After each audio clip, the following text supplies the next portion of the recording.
ദേവു ചേച്ചിക്ക് അവിടെ മറ്റു കുഴപ്പങ്ങളൊന്നും ഇല്ലല്ലോ അല്ലേ? ഇല്ല. ഞങ്ങള് വിളിച്ചപ്പോ പുള്ളിക്കാരി ആകെ സങ്കടത്തിലായിരുന്നു. ക്ഷീണം കാരണം സന്ദീപേട്ടന്റെ അച്ഛന് ബലിയിടാൻ കൂടെ ചെല്ലാൻ പറ്റാത്തതിന്റെ വിഷമം. ഞങ്ങളോട്ട് സംസാരിച്ചപ്പോ ആള് ഹാപ്പിയായി. വനജേ, ഭക്ഷണം അസലായി കേട്ടോ. എല്ലാ കറികളും ഒന്നിനൊന്നും മെച്ചം. ഒരുപാട് നാളായി ഇത്രയും വിഭവ സമൃദ്ധമായ ഒരു ഊണ് കഴിച്ചിട്ട്. വനജയുടെ കൈപുണ്യം അസലായി. ഭക്ഷണം നന്നായെങ്കിൽ അതിന്റെ ക്രെഡിറ്റ് എനിക്ക് മാത്രമല്ല, എല്ലാ കാര്യങ്ങളിലും മുന്നിട്ട് നിന്നത് അഖില തന്നെയാ.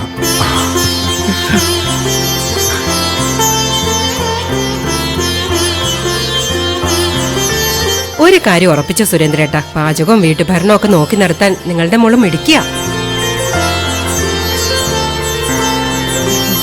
അങ്ങനെ വരാതെ തരവില്ലല്ലോ.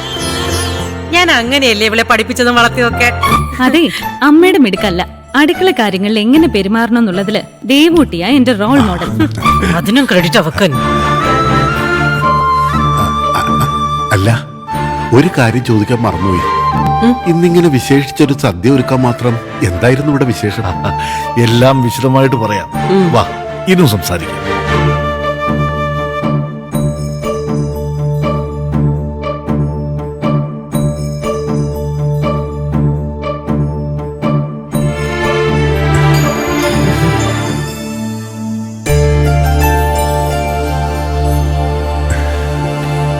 ഇനിയൊരു കാര്യം തന്നോട് തുറന്നു പറയാലോ സുരേന്ദ്ര. എന്റെ മോൻ കിഷന് വേണ്ടി സുരേന്ദ്രന്റെ മോളെ പെണ്ണെ ഒതുക്കാനാ ഇങ്ങനെ ഒരു ഒത്തുചേരൽ ഞാനും വനജയും കൂടി പ്ലാൻ ചെയ്ത്.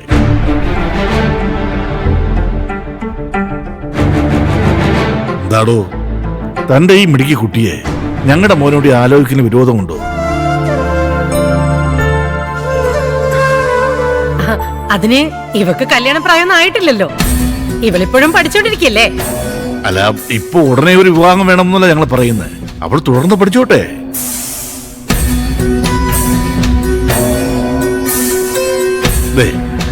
എന്റെ മോന് നല്ലൊരു ജോലിയെ കിട്ടിയതിന് ശേഷം ഈ ബന്ധത്തെ കുറിച്ച് ആലോചിച്ചാൽ മതി.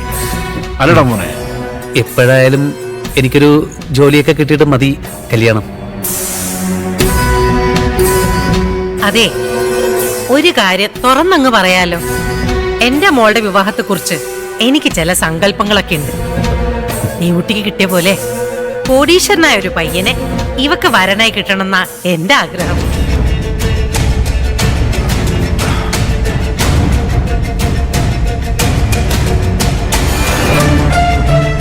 അഖിലെ കല്യാണം കഴിക്കുന്ന ആള് കോടീശ്വരനാവണമെന്നൊന്നും എനിക്ക് ആഗ്രഹമില്ല. ഭാര്യയും കുടുംബത്തെ നോക്കാൻ സ്ഥിര വരുമാനമുള്ള ഒരു ജോലി, അതാണ് അത്യാവശ്യം. ഇനി ഭാര്യയ്ക്ക് കൂടി ഒരു ജോലി ഉണ്ടെങ്കിൽ അതും ഒരു നേട്ടമാണല്ലോ. അങ്ങളെ, ജീവിക്കാൻ മാന്യമായിട്ടുള്ളൊരു തൊഴിൽ ഒരു വർഷത്തിനകത്ത് ഞാൻ സ്വന്തമാക്കും.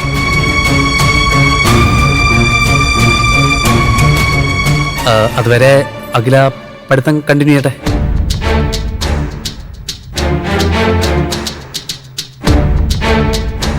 ഇനിയിപ്പോ ടെസ്റ്റുകൾ എഴുതാലോ, അതിനുവേണ്ടിയുള്ള പ്രിപ്പറേഷൻ നടത്തിക്കോട്ടെ.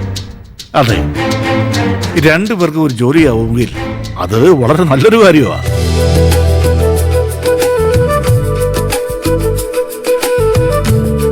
എന്താ സുരേന്ദ്ര ആലോചിക്കുന്നത്? അല്ല, അഖിലയുടെ പഠിത്തം തുടരാൻ ഇപ്പോഴത്തെ എന്റെ അവസ്ഥ വെച്ചിട്ട് അതൊന്നും ആലോചിച്ച് താൻ വിഷമിക്കണ്ട. അവളുടെ പഠന ചെലവൊക്കെ ഞങ്ങൾ വഹിച്ചോളാം.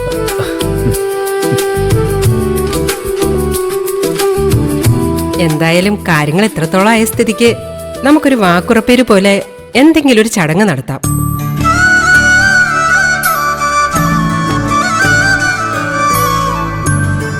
എന്താ വിനോദിന് എന്തെങ്കിലും പറയാനുണ്ടോ? അത് പിന്നെ എല്ലാം അച്ഛനും നിങ്ങളും കൂടെ അങ്ങ് തീരുമാനിച്ചാൽ മതി. അത് മാത്രം പോരല്ലോ. എന്റെ മോളുടെ കല്യാണ കാര്യത്തില് എനിക്ക് എന്റേതായ അഭിപ്രായമുണ്ട്.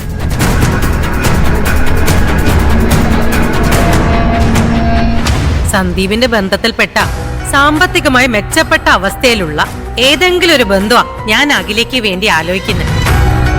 അല്ലാതെ ഇന്നത്തെ കാലത്ത് നക്കാപ്പിച്ച ശമ്പളം കിട്ടുന്ന ഒരു ജോലി മാത്രം കിട്ടിയിട്ട് എന്താവാനാ?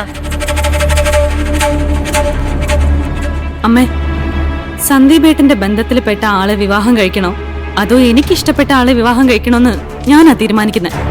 അതിന് അമ്മ ഇടപെടണ്ട. എടി, നിക്കടി അവിടെ. അപ്പുത്രം പറയുന്നവള്. എന്തോ അഖിലേ, നിക്കടി. ദേ, ഒരു കാര്യം ഞാൻ പറയാം. നിങ്ങളുടെ ഔദാര്യത്തിൽ ഇവിടെ താമസിക്കുന്നൊക്കെ ശരിയാ. എന്ന് വെച്ച് എന്റെ മോളുടെ ഭാവി അതിന്റെ പേരിൽ നശിപ്പിക്കാൻ ഞാൻ സമ്മതിക്കില്ല. ഞാൻ ആഗ്രഹിക്കുന്ന പോലെ അവളുടെ കല്യാണം നടക്കൂ. അതുകൊണ്ടേ ഈ ആലോചന ഇവിടെ കൊണ്ട് നിർത്തിക്കോ.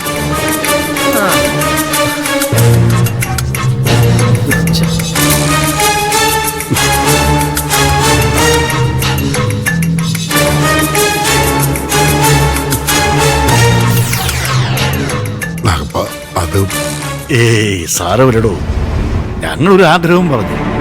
ഇനിയിപ്പോ ഹിന്ദു മതിക്ക് താല്പര്യമില്ലെങ്കിൽ അല്ലേ വനജ?